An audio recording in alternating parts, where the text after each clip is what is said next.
आपदा का जो दौरान चल रहा था, जो लॉकडाउन चल रहा था, उसमें जो रोज़गार होता है उस रोज़गार का साधन रुक गया था।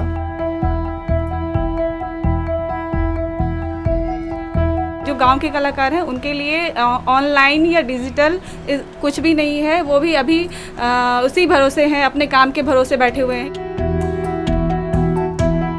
अवार्ड मिला उत्तम पासवान को, क्या हुआ? वो मर रहे हैं अभी, उन कैंसर 3rd स्टेज पे हैं। सरकार ने एक बार भी उनके तरफ मुड़ के नहीं देखा। क्या मतलब इस अवार्ड का?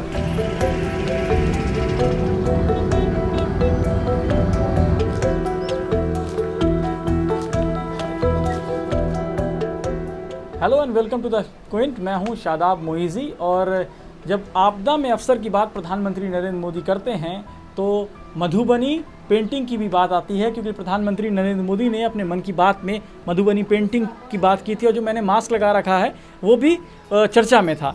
हमारे बीच हम इस वक्त मधुबनी में हैं और हमारे बीच जो बैठे हुए लोग आपको दिख रहे हैं वो सारे लोग जो हैं ये आर्टिस्ट हैं, मधुबनी आर्टिस्ट हैं और पेंटिंग आर्टिस्ट हैं। इनसे हम जानने की कोशिश करेंगे कितना बदला है ये पेंट और क्या आपदा में अवसर का क्या मतलब है इनके लिए और किस तरह की अपॉर्चुनिटी इन्हें अब तक मिली है, इस पर हम बात करेंगे। हमारे साथ हैं क्या नाम है सर आपका? मेरा नाम प्रतीक प्रभाकर है। मुझे राज्य मेरिट अवार्ड मिला हुआ है मधुबनी पेंटिंग में। और जहाँ तक आप बोल रहे हैं कि आपदा में अवसर की बात और मिथिला पेंटिंग में कैसे इस अवसर को इस्तेमाल किया गया है, इसमें हम कहना चाहेंगे कि ये बात तो सही है कि मिथिला पेंटिंग से जुड़े हुए मास्क के माध्यम से बहुत सारे कलाकारों के आजीविका में जो ये आपदा का जो दौरान चल रहा था, जो लॉकडाउन चल रहा था, उसमें जो रोज़गार होता है उस रोज़गार का साधन रुक गया था। जो पेंटिंग बनाते थे कलाकार, पेंटिंग जाके क्राफ्ट फेयर्स में बेचते थे, वो अचानक से रुक गया और सब लोगों के रोजी रोटी पे भी दिक्कत आने लगी थी। उसमें ये मास्क ज़रूर कुछ ना कुछ तो मदद किया है, जहाँ ताकि कुछ उनको मदद मिल सके। हाँ, लेकिन जिस तरीके से इस मास्क का मार्केटिंग होना चाहिए था, गवर्नमेंट की तरफ से उनको सपोर्ट मिलना चाहिए था कलाकारों को, वैसा तो हम नहीं देख रहे हैं। मैं एक चीज़ समझना चाह रहा हूँ कि जो यंग जनरेशन है, हम लोग कहीं ना कहीं जो इलेक्शन भी है वो डिजिटल तरीके से हो रहा है, वर्चुअल रैलीज हो रही हैं। तो डिजिटल आने के बाद जो कंपनियां हैं, फ्लिपकार्ट हैं, अमेज़न हैं, बाकी और कंपनियां हैं, जो ई-कॉमर्स कंपनियां के आने के बाद क्या फ़ायदा हुआ है इन चीज़ों से? कैसा मार्केट आप लोगों के लिए ओपन हुआ है या कुछ फ़र्क पड़ा है पहले से अब? कि बहुत ज़्यादा फ़र्क कलाकार के लेवल पे नहीं हुआ है। जो पहले भी वही सिस्टम था कि जो बीच में जो लोग होते हैं वो कलाकारों से सामान बनवाते हैं और उसको जो है सो बेचते थे मार्केट में।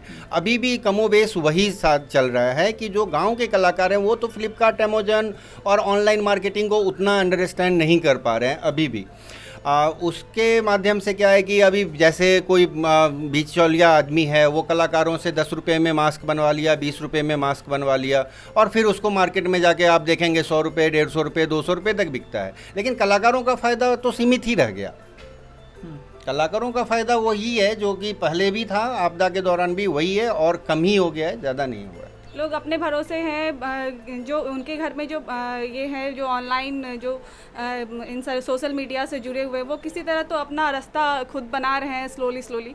बट मैं भी वही कहूँगी कि जो गांव के कलाकार हैं उनके लिए ऑनलाइन या डिजिटल कुछ भी नहीं है, वो भी अभी उसी भरोसे हैं, अपने काम के भरोसे बैठे हुए हैं कि कोई बायर आएगा और उनसे वो उनकी प्रोडक्शन, उन्होंने जो भी प्रोडक्शन बनाए हैं उनको खरीदेगा। तो क्या मधुबनी पेंटिंग को जो सरकारें हैं, अभी जो सरकारें हैं या पहली सरकारें, क्या उसको उस तरह से रिकॉग्निशन मिला है, उसको वो वैल्यू मिला है, इम्पोर्टेंस मिला है?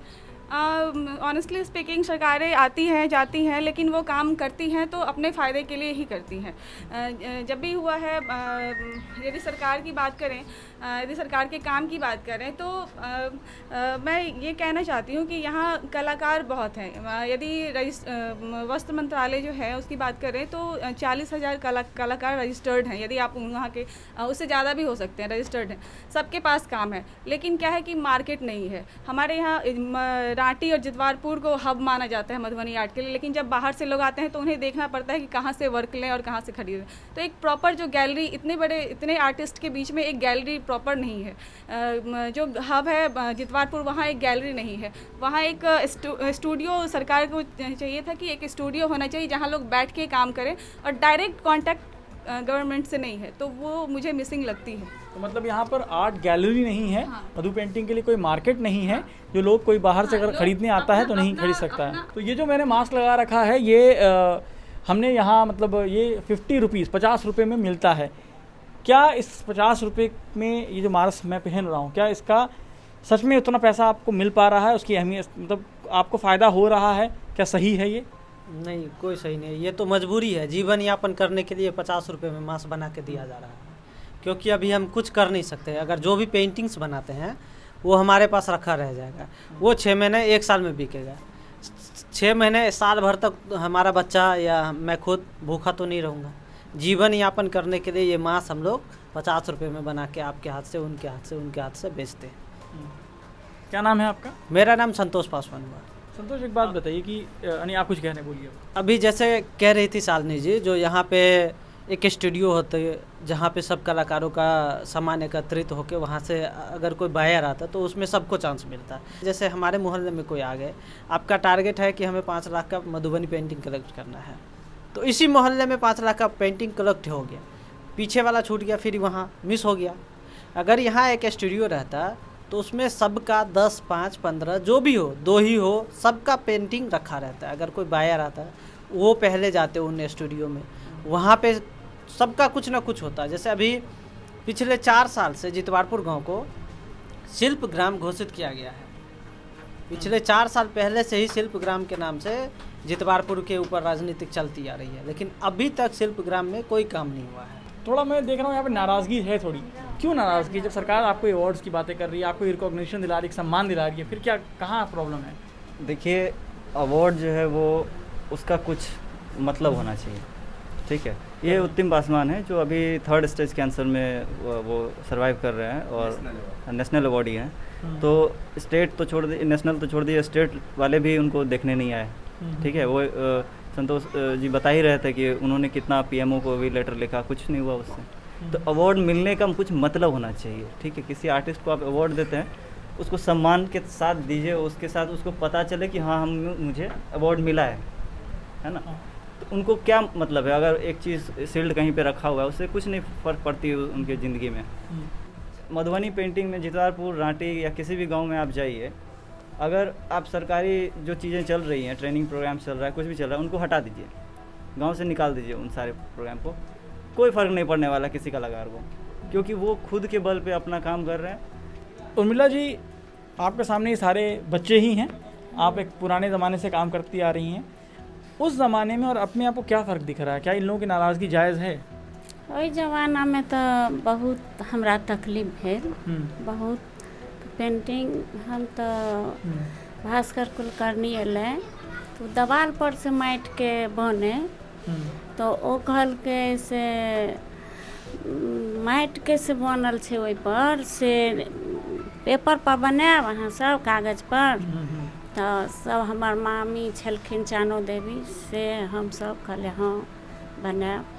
रामपरी देवी सब गोरा से कागज पर 4 आना में पन्ना आनि दे, ओहि पर हम सब से लिखऽ लगलिए तो ओ विदेश लऽ गेलै तो ओ पेंटिंग बिक जाए तो फिर अबे तो सबके पाई दे 20 रुपया 50 मतलब कागज पे आप पेंटिंग बनाती थी, हाँ। फिर वो जाता था विदेश, वहाँ से बिक कर आता था तो आपको पैसा मिलता था। हाँ, तो अब जो है थोड़ा आसान हो गया है। हाँ, तो बहुत तकलीफ होइ छलै, तो पेंटिंगे से लिखऽ लगलिए तो हमर ओ बूढ़ा छलखिन हस्बैंड, वो नहीं लिखऽ देलखिन, नहीं लिखने देते थे। हाँ, एक चीज़ और है कि जो हमारे साथ कई महिलाएं हैं, तो हम एक बात है कि जो हम अक्सर सोचते हैं कि महिलाएं बहुत पीछे होती चीज़ों में, लेकिन मधुबनी पेंटिंग में जो है औरतों का रिप्रेजेंटेशन बहुत ज़्यादा रहा है। महिलाएं आगे रही हैं इसमें पूरा। तो हमारे साथ भी जो बैठी हुई हैं महिलाएं आगे हैं। यहाँ पर आप क्या नाम बताइए, क्या है? मेरा नाम है सुशीला देवी। फिर क्या आप भी पेंटिंग करती हैं? हाँ, हम भी पेंटिंग बनाते हैं, गुदना पेंटिंग बनाते हैं। गुदना पेंटिंग बनाती हैं। क्या है गुदना पेंटिंग, थोड़ा बताइए। ये जो पेंटिंग है वो गुदना पेंटिंग है। गोदना क्या फ़र्क है गुदना पेंटिंग में? गोदना पेंटिंग में है जैसे हम लोग को देवी देवता राजा सलेश है ना, जैसे नाटिन हुआ, राजा सलेश, मोतीराम, बउआ बुदेसर, मालिन हुआ, तो लेडीज मालिन हुआ, ये तीनों चारों, एक भगना हुआ, तीनों भाई हुआ। तो रिलीजियस मतलब धार्मिक हाँ, इसमें वो है। तो हम लोग वही कहानी बनाते हैं राजा सलेश के कहानी, जैसे राजा सलेश हुआ, मोतीराम, बउआ बुदेसर, उसी में गोदने में बनाते हैं थोपी, मरीच, जैसे अजब चिरे हुआ, शंखा चूड़ी हुआ। आपको इनकी बात समझने के लिए ये सारी कहानी पढ़नी पड़ेगी, तो आप शायद समझ पाएँ।